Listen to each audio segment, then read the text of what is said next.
Kita hidup di zaman dan di lingkungan yang kalau boleh jujur ya, saya katakan cukup paradoks. Mengapa paradoks? Karena gelar guru semakin banyak, kemudian juga kampus-kampus keguruan tiap tahun itu meluluskan puluhan ribu bahkan ratusan ribu calon-calon guru dengan titel yang sama atau gelar yang sama, yaitu sarjana pendidikan. Di sisi lain, kualitas pendidikan kita di negeri kita ini tidak begitu meningkat secara signifikan. Sebagai contoh adalah hasil TKA kemarin, hasilnya di bawah ekspektasi yang kita harapkan. Kemudian juga hasil ANBK, di mana ANBK itu adalah asesmen untuk mengetahui seberapa kritis dan peserta didik kita itu dalam memahami atau menggali informasi. Itu diukur melalui kemampuan berliterasi maupun numerasinya, dan ternyata juga hasilnya itu di bawah rata-rata standar internasional. Sehingga tentunya hal ini menimbulkan pertanyaan, ada apa dengan pendidikan kita di Indonesia ini? Terlepas itu alumni COVID, kemudian juga alumni gonta-ganti kurikulum dan sebagainya, tetapi marilah kita bersama-sama merefleksikan apa yang kita bisa refleksikan gitu. Di sisi lain juga karakter peserta didik di negeri kita ini juga cukup bermasalah, di mana sering kita mendapatkan informasi dan juga curahan hati seorang guru itu terkait karakter peserta didiknya yang di zaman sekarang itu memang agak berbeda. Selain jumlah lulusan guru yang sangat melimpah, artinya calon guru yang banyak, juga kita ketahui bahwasanya akses informasi kemudian teknologi itu semakin mutakhir. Artinya apa? Di negeri kita ini tidak kekurangan yang namanya pendidikan. Itu perlu kita apresiasi bersama. Namun kenyataannya adalah kualitas itu belum begitu meningkat. Daya kritis anak-anak peserta didik kita masih lemah. Kemudian juga karakternya belum terbentuk secara kuat itu. Ini yang patut kita gali, ada apa penyebabnya apa? Banyak faktor yang menyebabkan hal ini bisa terjadi. Tetapi di sini saya mencoba untuk memaparkan salah satu faktor saja, yaitu tentang guru. Sebagai pengantar, ini bukan untuk menyalahkan guru ya. Jadi agar penonton tidak salah paham, silahkan tonton sampai selesai. Kita tahu sendiri bahwasanya guru di negeri kita ini bebannya itu sangat besar sekali. Di sisi lain mereka harus mengajar, juga harus mengisi administrasi, kemudian laporan dan macam-macam lainnya. Tetapi tidak ada salahnya kita mencoba mengingat dan kembali memahami terkait apa itu guru. Karena kita membahas tentang guru, maka kita mulai dengan apa itu definisi dari guru. Guru itu merupakan singkat kepanjangan daripada gu dan ru. Itu diambil dari bahasa Sanskerta. Gu artinya kegelapan dan ru itu adalah penerang. Artinya orang yang bergelar sebagai guru berarti orang itu sosok yang membawa muridnya atau peserta didiknya dari kegelapan menuju cahaya yang terang benderang. Itu secara hakikatnya begitu. Ada juga yang mengatakan bahwasanya guru itu adalah sosok yang digugu dan ditiru. Kemudian ada juga yang mengatakan bahwasanya guru itu dipercaya ilmunya dan dicontoh akhlaknya. Dalam Undang-Undang Nomor 14 Tahun 2005 mengatakan bahwasanya guru itu adalah pendidik profesional yang bertugas mendidik, mengajar, membimbing, mengarahkan, melatih, menilai, dan mengevaluasi peserta didik. Banyak ya.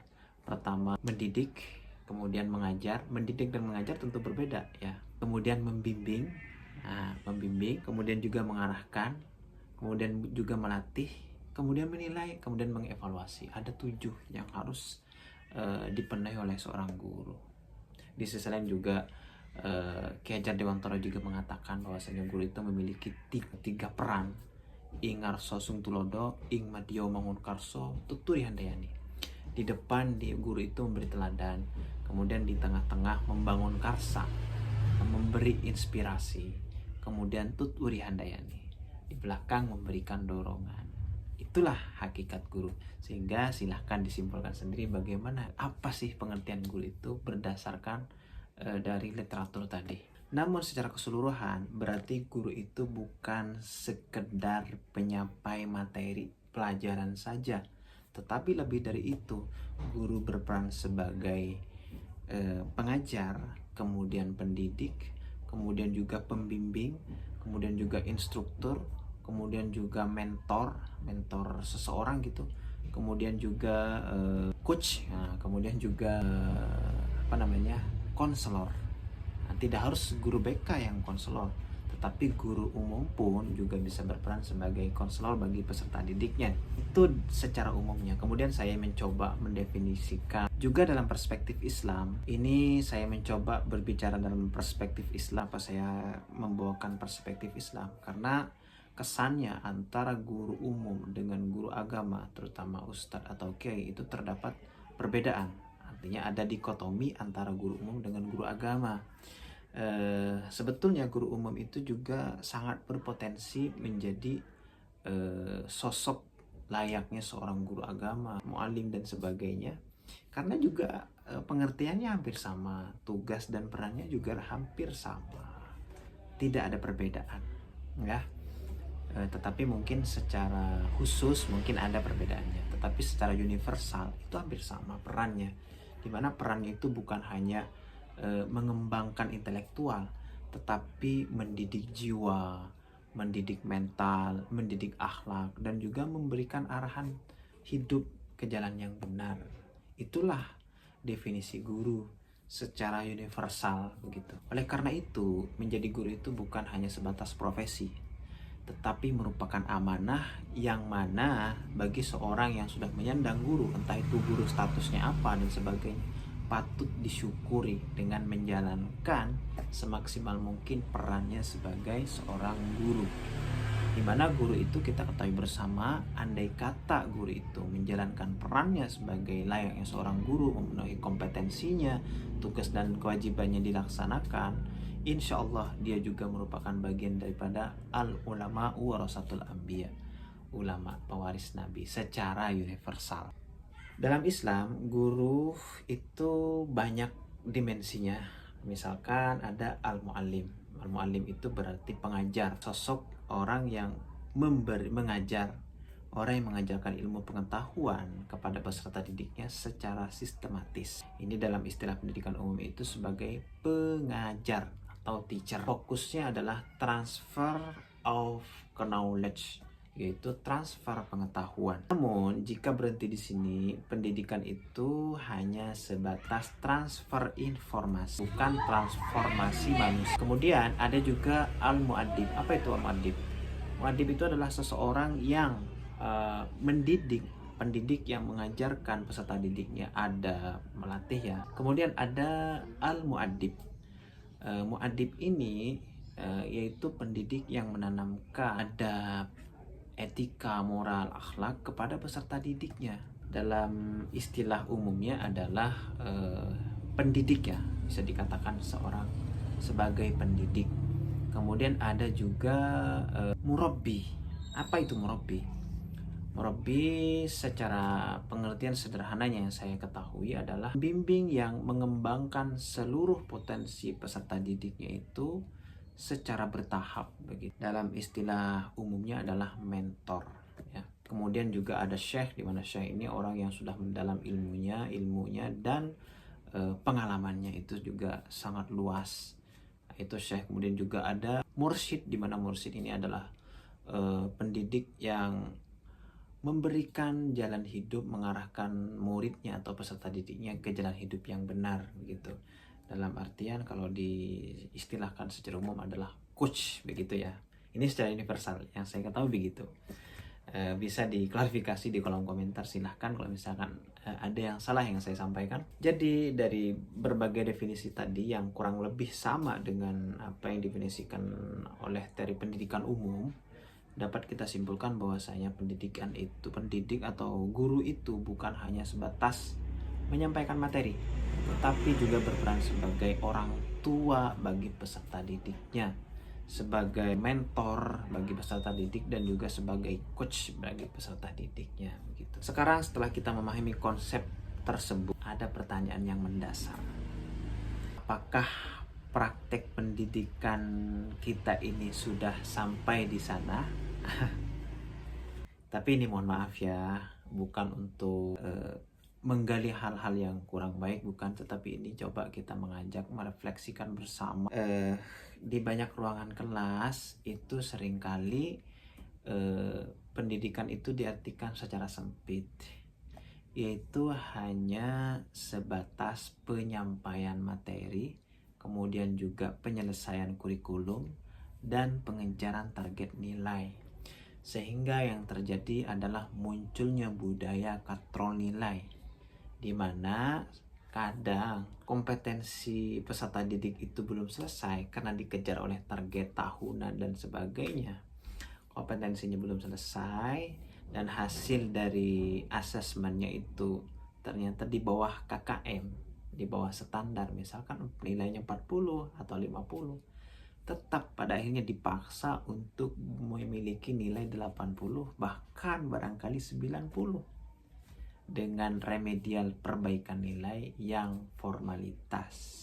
Itulah barangkali sebagian kenyataan kenaikan kelas yang dipaksakan dan juga kelulusan yang dipaksakan karena takut terhadap sistem dan pemahaman kita selama ini, dan juga takut kehilangan muridnya, terutama untuk sekolah-sekolah yang kekurangan murid begitu.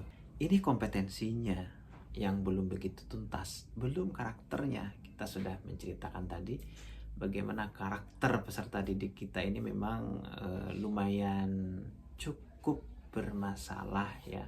Sehingga dari kenyataan tersebut memang pendidikan kita itu tampaknya fokusnya adalah selesainya materi, bukan selesai membentuk manusia. Disinilah pergeseran itu terjadi. Kalau begitu, di mana letak perbaikan yang paling mendasar yang mesti kita lakukan sebisa kita? Artinya dimulai dari hal yang paling kecil. Jawabannya adalah kompetensi gurunya. Ini saya coba memaparkan kembali kompetensi guru, kompetensi yang harus dipenuhi oleh seorang guru. Kompetensi itu juga bisa didefinisikan sebagai syarat ya, syarat yang harus dipenuhi oleh seorang guru untuk menjadi guru gitu.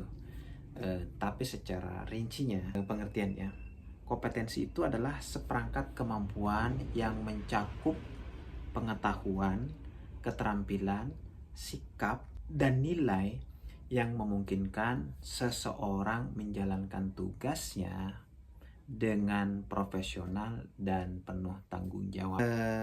Dan ini para guru insya Allah sangat tahu semuanya dan sudah mengetahui.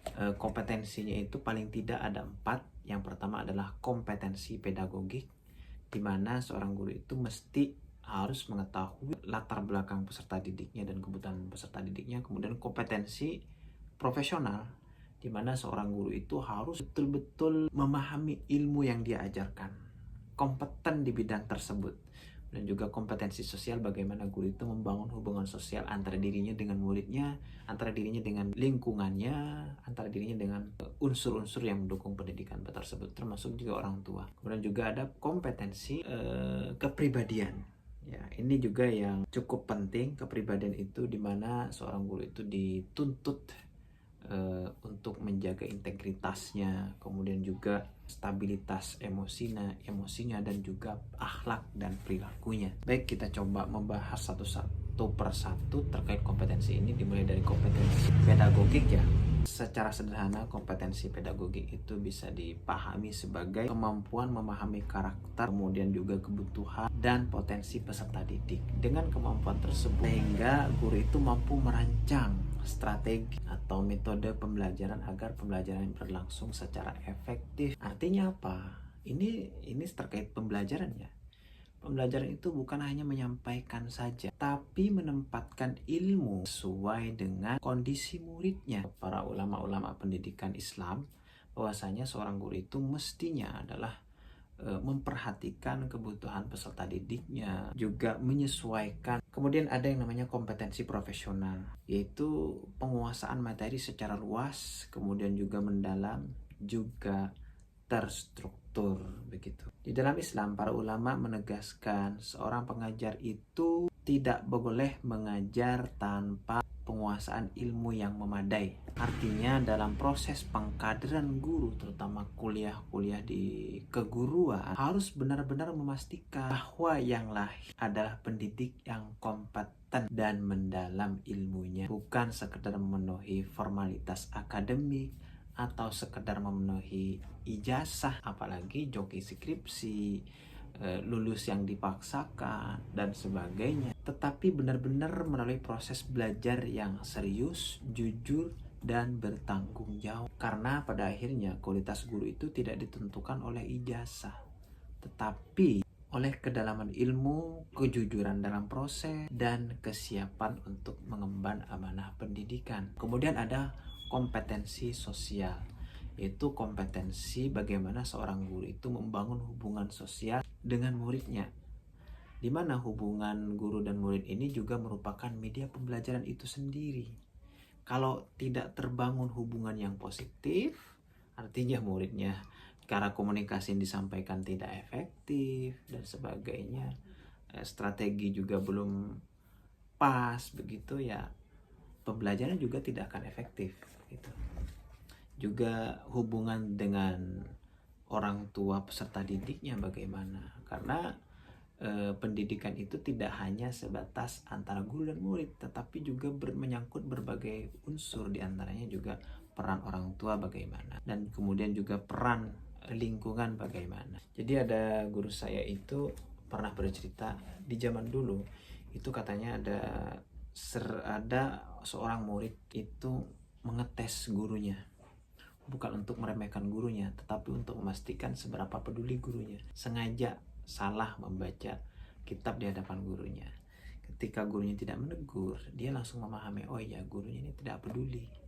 Jadi bahasa kasarnya tidak layak dijadikan guru kalau gurunya aja nggak peduli dengan muridnya. Kemudian yang terakhir adalah kompetensi kepribadi, di mana kompetensi kepribadian ini adalah kemampuan untuk menjaga integritas, kemudian juga stabil, kemampuan mengendalikan emosinya, dan juga akhlaknya yang baik bagaimana. Itulah kompetensi kepribadian yang harus dipenuhi oleh seorang guru. Tentunya hal ini meliputi berbagai aspek, misalkan kejujuran, kemudian juga kedisiplinan, kemudian juga keteladanan, macam-macam ya, terutama juga soal spiritual seorang guru bagaimana. Kenapa hal ini sangat penting dan ini juga masuk bagian daripada pondasi pendidikan itu sendiri? Karena seorang guru itu tidak lihat dari apa yang dia sampaikan, tetapi dari siapa dirinya di hadapan murid-muridnya. Dalam tradisi keilmuan Islam, sebelum memperbaiki orang lain, dirinya dulu diperbaiki. Artinya apa? Artinya guru itu harus dibangun di atas kejujuran, keteladanan, kestabilan emosi, dan juga integritas moral.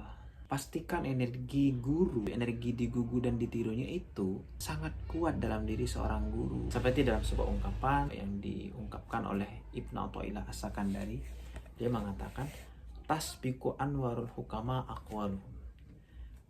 Cahaya-cahaya ahli hikmah itu mendahului perkataannya. Artinya apa? Jika memang seorang guru itu benar-benar berkarakter, berintegritas, dan juga dia sudah melakukannya sebelum meminta murid melakukannya, tanpa sepatah kata pun, biasanya ya ini bahasa majasnya, tanpa sekata kata pun murid akan paham dengan sendirinya, apalagi disuruh, apalagi diminta muridnya, pasti dia melakukannya. Artinya apa? Sebelum kita itu meminta murid disiplin, pastikan kita itu juga disiplin. Sebelum disiplin tepat waktu misalkan, sebelum kita meminta murid itu disiplin berpakaian, pakaian rapi, lengkap dan sebagainya, pastikan juga kita berpakaian rapi dan lengkap. Karena apa? Karena murid itu mudah melupakan pesan dan amanat dari guru, tetapi dia tidak pernah gagal dalam meniru guru gitu. Sama halnya begini, seorang guru menuntut muridnya untuk tidak merokok, sementara dia sendiri merokok. Jadi apa yang dia ucapkan tidak punya energi sama sekali. Tidak, ya katakanlah mungkin berefek, tapi tidak begitu besar efeknya bagi muridnya begitu. Karena dia sendiri merokok gitu. Sehingga dalam proses pengkaderan guru, ya misalkan di perkuliahan keguruan, kemudian juga seleksi guru, itu tidak cukup hanya memastikan kemampuan intelektualnya saja, tidak cukup. Tetapi juga mesti memastikan kematangan kepribadiannya. Bukan sekedar terlihat baik di ruang kelas, tetapi memiliki karakter yang benar-benar baik, yang utuh, baik itu ketika dilihat maupun tidak dilihat. Dan disinilah letak tantangan terbesarnya. Membangun kepribadian itu tidak bisa instan, perlu proses yang sangatlah. Jika 4 prasyarat itu tidak terpenuhi, ada kemungkinan pendidikan itu hanya menghasilkan kemampuan, itu pun kemungkinan ya, hanya menghasilkan kemampuan, bukan kepribadian. Lalu muncul pertanyaan penting, kenapa hal ini belum bisa tercapai secara optimal kira-kira? Ini yang mungkin sebagai close statement saya agar tidak salah paham. Karena guru hari ini tidak hanya mengajar, tidak hanya mendidik peserta didik, tetapi dituntut berbagai macam tuntutan, misalkan melengkapi administrasinya, laporannya, kemudian juga target kurikulum dan sebagainya. Akhirnya apa? Energi yang untuk mendidik murid, mendampingi murid, mengetahui peserta didiknya itu terkuras untuk memenuhi persyaratan administrasi, target kurikulum, dan laporan tadi. Bukan karena gurunya tidak peduli ya, ini sebagian, tetapi karena ruang untuk itu tuh sangat terbatas. Maka dari semua yang kita bahas, kita bisa menarik kesimpulan bahwa pendidikan itu bukan hanya soal ilmu, tetapi soal manusia. Dan guru itu bukan hanya mengajar, tetapi orang yang mau mengubah arah hidup muridnya. Karena pada akhirnya guru itu tidak hanya diukur dengan apa yang diajarkan, tapi dari apa yang berubah dari muridnya. Dan saya tutup ada sebuah ungkapan dari Ibnu Athaillah As-Sakandari, laisa syaikhuka man sami'ta minhu, innama syaikhuka man akhadta anhu. Bukan guru sejatimu orang yang engkau dengarkan retorikanya, tetapi guru sejatimu adalah orang yang engkau ambil akhlak dan perilakunya. Semoga bermanfaat. Terima kasih.